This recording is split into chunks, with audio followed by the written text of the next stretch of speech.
Bonjour à toutes et à tous, bienvenue sur l'espace pour demain, au SPACE, Hall 3. C'est le dernier jour, troisième journée avec l'équipe des chambres d'agriculture de Bretagne, avec également nos partenaires, Itavi, IDEL, IFIP, et qui participent à cette très belle opération autour d'une grande thématique, l'IA intelligente, l'intelligence artificielle, l'intelligence agricole également. Comment mieux observer, anticiper, gagner du temps et améliorer le bien-être animal. On va le voir dans quelques instants avec cette séquence. Regardez bien devant vous également, il y a le chien Doggy, un robot développé par Maïsedour et Evotech. Vous le verrez à l'œuvre dans quelques minutes pour une présentation plus générale de son action justement sur la région des Landes. Mais avant cela, avant d'entrer dans les applications très concrètes dans vos élevages, prenons une petite minute, 60 secondes, pour mieux comprendre comment l'IA est née et comment elle est arrivée dans nos métiers. Voici un rapide retour sur l'histoire de l'IA jusqu'à aujourd'hui.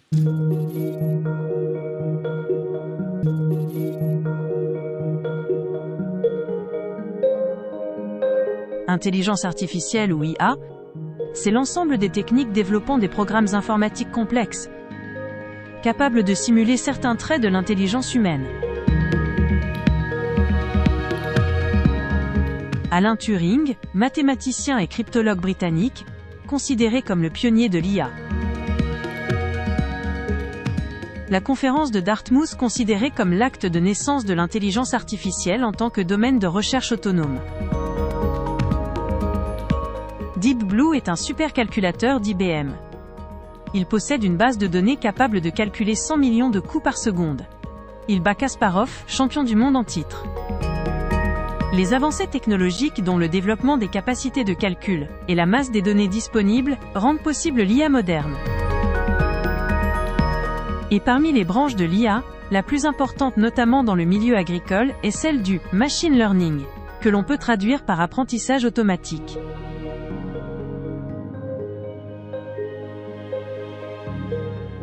Vous utilisez peut-être déjà l'IA sans le savoir. C'est un outil d'aide à la décision ou à la visualisation. Et c'est important de rappeler que c'est bien l'exploitant qui prend la décision finale. L'IA peut aussi signifier intelligence agricole. Voilà pour le décor et maintenant voyons ensemble ce que l'IA apporte déjà aujourd'hui aux exploitations agricoles. À mes côtés pour décrypter et enrichir ces séquences, Gwen Guillou, bonjour Gwen. Bonjour. Voilà, vous êtes conseillère à la Chambre d'agriculture de Bretagne, plus spécialement dans le domaine avicole. Tout à fait. Alors, regardons maintenant les différentes séquences que vous nous avez préparées pour bien comprendre comment l'IA est au service de l'éleveur. Première application, l'IA devient un vrai copilote de l'éleveur. Le but aujourd'hui, c'est de dégrossir un petit peu ce qu'est l'IA et surtout quel impact elle a sur les élevages. On va vous brosser quelques solutions, que ce soit en production porcine, bovine ou avicole. L'IA intervient à tous les niveaux de l'exploitation, que ce soit dans la gestion des cultures ou la gestion de l'élevage. On a beaucoup de capteurs aujourd'hui qui permettent de gagner du temps, de gagner en qualité de vie et de gagner en performance économique, évidemment. L'IA perçoit ce que vous ne voyez pas et travaille 24 heures sur 24, 7 jours sur 7. L'IA existe déjà dans les élevages, que ce soit à l'état de test ou en début de commercialisation, et notamment c'est ce qu'on présente dans les équipements derrière nous. Mais il faut savoir que c'est déjà bien implanté dans l'amont ou dans l'aval de vos filières. Et notamment, on peut citer l'exemple de l'ovosexage. Il y a aussi toute la problématique d'être mobile, d'avoir plusieurs ateliers ou d'avoir des loisirs. Et l'agriculteur doit en profiter. Mais du coup, ce qui nécessite d'être connecté. Voilà, deuxième étape maintenant, ce sont les yeux et les oreilles de l'IA, l'observation du comportement animal. Aujourd'hui, on a beaucoup de capteurs dans les élevages et on va rajouter l'analyse d'images, c'est-à-dire des caméras qui fonctionnent assez classiquement ou voire même en caméra infrarouge pour avoir les images 24 heures sur 24. Donc c'est encore une couche de capteurs qu'on va rajouter. Le but, c'est d'avoir des outils d'aide à la décision qui vont analyser le comportement des animaux, parce qu'on ne va pas rester devant la vidéo 24 heures sur 24. Donc c'est de l'analyse du comportement, du déplacement, dans la répartition de l'aire de vie, parce que ça nous donne des indications, en comparaison avec un comportement, on va dire, normal. On peut analyser que là, les bovins sont en train de manger, sont debout, sont allongés. On peut analyser le temps de couchage, tout ça pour avoir des informations sur, par exemple, le confort des logettes en bovin ou sur les températures et l'ambiance d'un bâtiment, que ce soit en porc ou en volaille. On a de nombreux capteurs qui sont présents dans les élevages qui génèrent un grand nombre de données. Et maintenant, il faut savoir comment les analyser. L'intelligence artificielle peut nous aider à faire ça. Mais ça peut être aussi sur des tâches qui sont ingrates et répétitives. Ici, vous voyez par exemple le comptage de moutons. Alors, autre apport précieux, l'IA capte des signaux faibles, souvent invisibles à l'œil nu ou imperceptibles à l'oreille. C'est la détection précoce des maladies. C'est vraiment un point crucial dans l'élevage des animaux, c'est évidemment qu'ils ne soient pas malades ou en tout cas de prévenir les maladies. On a de nombreux capteurs, notamment pour analyser le lait, qui permettent d'alerter sur la qualité, que ce soit pour détecter des problèmes sanitaires ou alimentaires. Aujourd'hui, on peut rajouter l'analyse du son. Donc tous les sons sont écoutés et identifiés, que ce soit surtout pour la volaille et pour les porcs. Ça peut identifier que ce soit des bruits positifs ou négatifs, des cris, des gémissements, des toux. Et aussi, ça peut identifier de la casse de matériel et donc prévenir précocement, alerter l'éleveur. Alors passons maintenant à l'alimentation. L'IA adapte les rations au kilo près. C'est l'optimisation de l'alimentation. Donc évidemment, plusieurs objectifs à cela. Déjà, être le plus précis possible dans le régime alimentaire, notamment en porc, et éviter les excrétions. Donc là, vous voyez plusieurs systèmes. Donc ce sont des DAC. Donc le cochon est identifié notamment par une puce RFID. Il est pesé, et ce qui permet d'avoir un plan d'alimentation le plus précis possible par rapport à l'évolution du cochon, à l'évolution de sa courbe de poids. D'autres solutions sont aussi disponibles, donc des stations de tri automatisées qui vont pouvoir donc filmer le cochon. C'est l'analyse d'image qui va évaluer le poids du cochon et permettre de l'orienter, de faire un tri selon cette donnée-là. Et ce qui permet de traiter des grands groupes de cochons quand ils sont élevés à plus de 300. L'ensemble des données collectées, évidemment, ont une importance quand on parle d'alimentation, que ce soit en termes de qualité ou de quantité. Et on parle aussi, on n'oublie pas, le pâturage. Que ce soit dans des stratégies de fauchage ou de pâturage, c'est évidemment une importance cruciale pour l'éleveur. C'est déjà une analyse qui est assez précise avec des images satellites, mais c'est en phase d'apprentissage pour l'intelligence artificielle et les mesures sont éprouvées par des mesures physiques à l'herbomètre connecté. Alors dans les bâtiments aussi, l'IA s'installe, elle anticipe la météo, ajuste la ventilation, régule le chauffage. C'est la gestion automatisée maintenant de l'ambiance. Tout à fait. Donc on connaît déjà bien les boîtiers de régulation avec des capteurs de température, d'humidité. Ici, on va rajouter un grand nombre de données, que ce soit intérieur au bâtiment ou extérieur. On rajoute le CO2, tout ce qui est attrait à la lumière, on rajoute l'hygrométrie extérieure et même de la météo en prévisionnel. Le but, c'est que l'intelligence artificielle anticipe tout mouvement de température, que ce soit dans le froid ou dans le chaud, pour évidemment le bien-être des animaux, mais aussi les économies d'énergie. Et allons encore plus loin avec l'observation et la reconnaissance individuelle des animaux. C'est une importance notamment pour les animaux reproducteurs. Donc là, vous allez voir des images pour des truies et des verras. Donc on fait de l'analyse d'images et on passe dans le phénotypage digital. Donc l'animal est repéré évidemment. Donc là, vous voyez le fait qu'il n'y ait pas aussi de contention sur les animaux. Il y a des mesures qui sont faites très précises, que ce soit sur les angles des pattes, la longueur de la foulée, la courbure du dos, etc., pour vraiment sélectionner les animaux qui sont repérés en tant que meilleurs de leur race. Alors, autre tâche essentielle du quotidien, la pesée, longtemps chronophage et parfois contraignante. Aujourd'hui, avec l'IA, on simplifie là aussi le travail de l'éleveur avec l'automatisation de la pesée. Tout à fait. C'est surtout une problématique en porc et en bovin, évidemment, quand on commence à avoir des animaux qui sont assez imposants. Donc là, vous voyez notamment de la pesée avec une caméra 3D. Donc c'est un matériel qui est en démonstration juste derrière. il y a une fiabilité de 98% et vous voyez que c'est quand même une facilité pour l'éleveur juste de mesurer le poids du cochon. Évidemment dans un gain économique parce qu'il a un pourcentage meilleur de porc dans la gamme. Ici, vous voyez, c'est pour le phénotypage, donc c'est le portique qui est juste derrière nous. En bovin viande, le phénotypage a une importance capitale. Donc là, vous voyez la cartographie, la morphologie de l'animal. Et ce sont des scores qui approchent ceux des meilleurs pointeurs.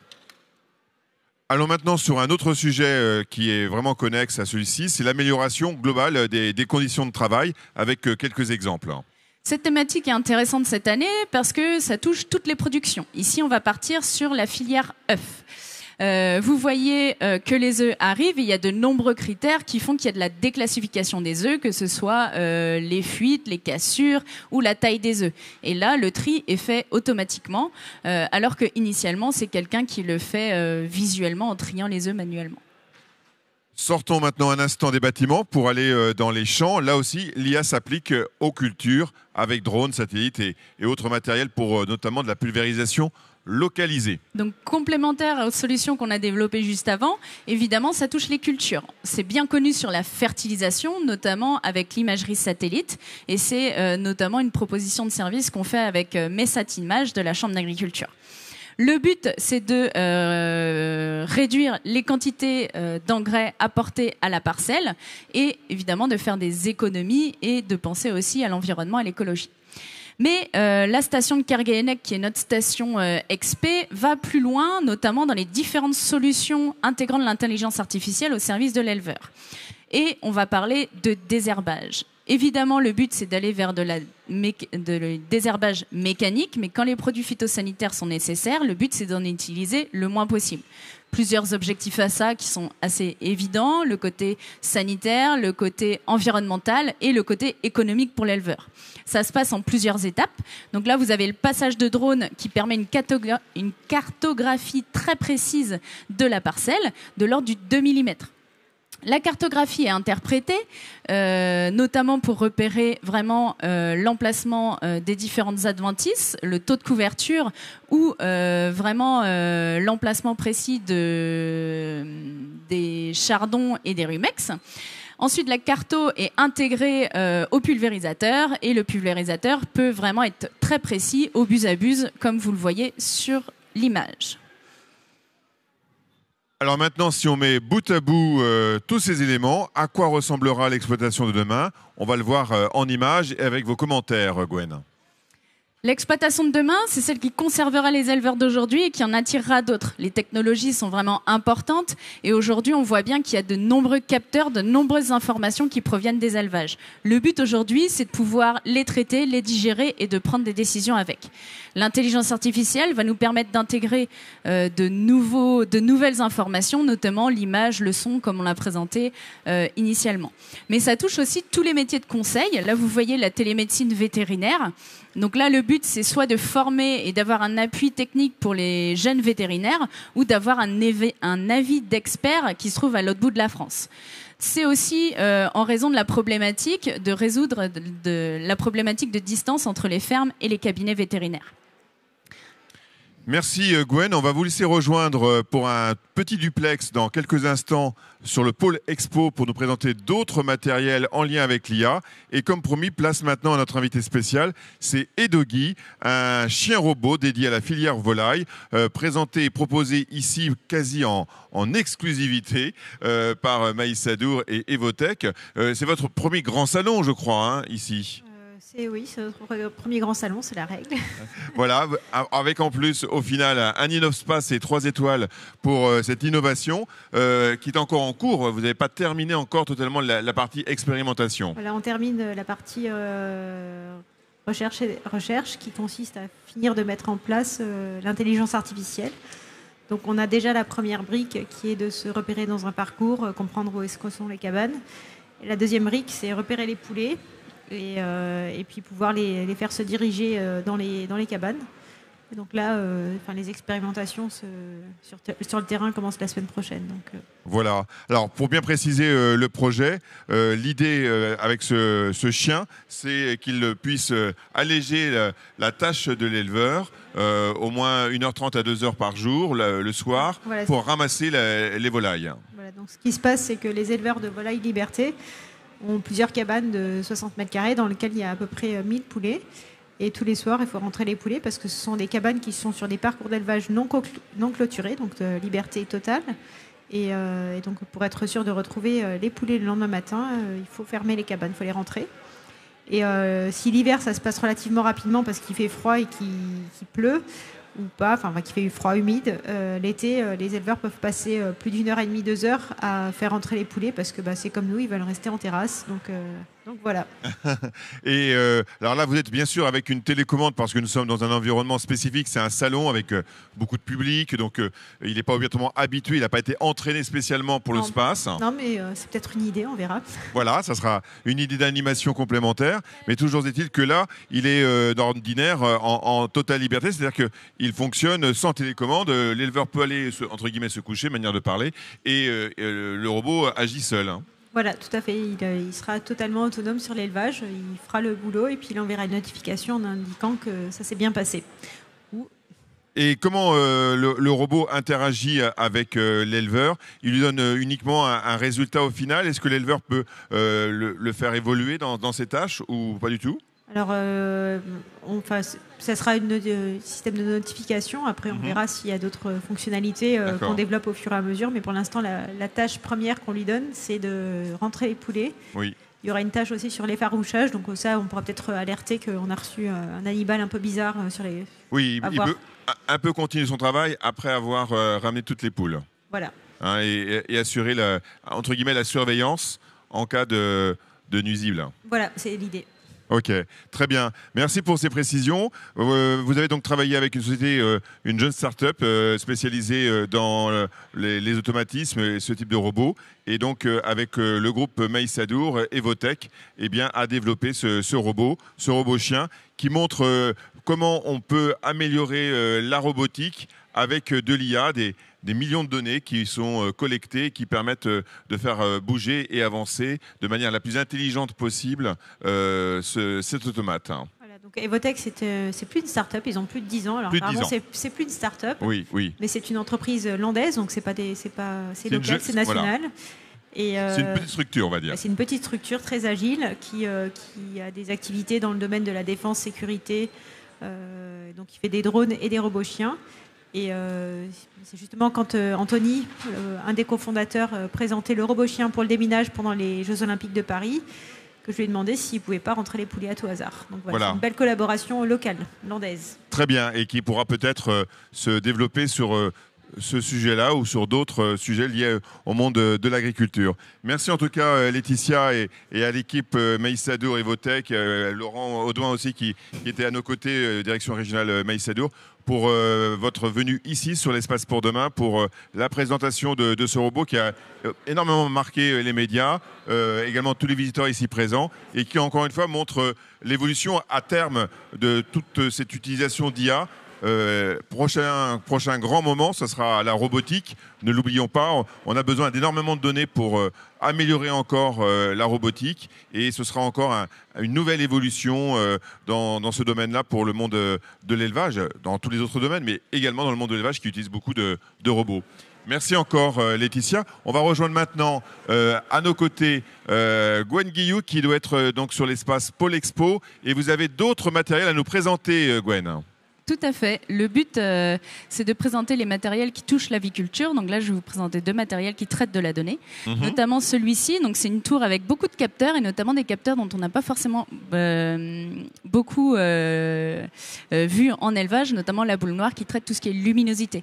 Donc là, c'est une solution que propose Tel Élevage, qui propose des diagnostics en élevage, donc soit quand il y a une problématique, soit pour faire évoluer l'élevage au quotidien, et éventuellement aussi former l'éleveur, informer l'éleveur, et le fait qu'il gagne en autonomie, en simplicité, en conduite d'élevage, et évidemment c'est un sujet économique. Donc là, c'est un outil d'aide à la décision, parce que c'est livré vraiment avec la tablette qui va interpréter les signes, et avec notamment des caméras qui vont filmer les animaux pour étudier notamment la répartition spatiale, pour interpréter les données d'ambiance. Une autre solution qui est derrière nous, donc là c'est le nouveau boîtier Fancom. Donc c'est un boîtier de régulation comme on peut l'avoir dans n'importe quel bâtiment avicole ou porcin d'ailleurs, qui traite des données assez classiques, c'est-à-dire température, humidité, etc. Mais là on va rajouter de l'intelligence artificielle afin d'améliorer les notions de ventilation, que ce soit l'ouverture des trappes, le déclenchement des ventilateurs, etc. Plus l'intégration de données extérieures, notamment la météo. Autre petit point ici, c'est qu'ils ont travaillé sur l'ergonomie de l'interface, c'est-à-dire que l'éleveur a un badge et il peut avoir son interface personnalisée qui peut être différente de celle du technicien, du vétérinaire, etc. Et c'est aussi améliorer les conditions de travail et le fait que l'éleveur soit bien dans ses baskets et soit bien dans son élevage et travaille bien. Un dernier matériel ou est-ce que vous avez fait le tour le dernier matériel, vous l'avez déjà présenté, oui, c'est iDoggy en aviculture. Donc voilà. Je pense que vous en avez parlé suffisamment, j'ai pas besoin de rajouter. Très bien, merci Gwen. Voilà, une intelligence qui n'a rien de virtuel mais qui est bien agricole. Elle observe, anticipe, accompagne tout en laissant la décision finale de l'éleveur.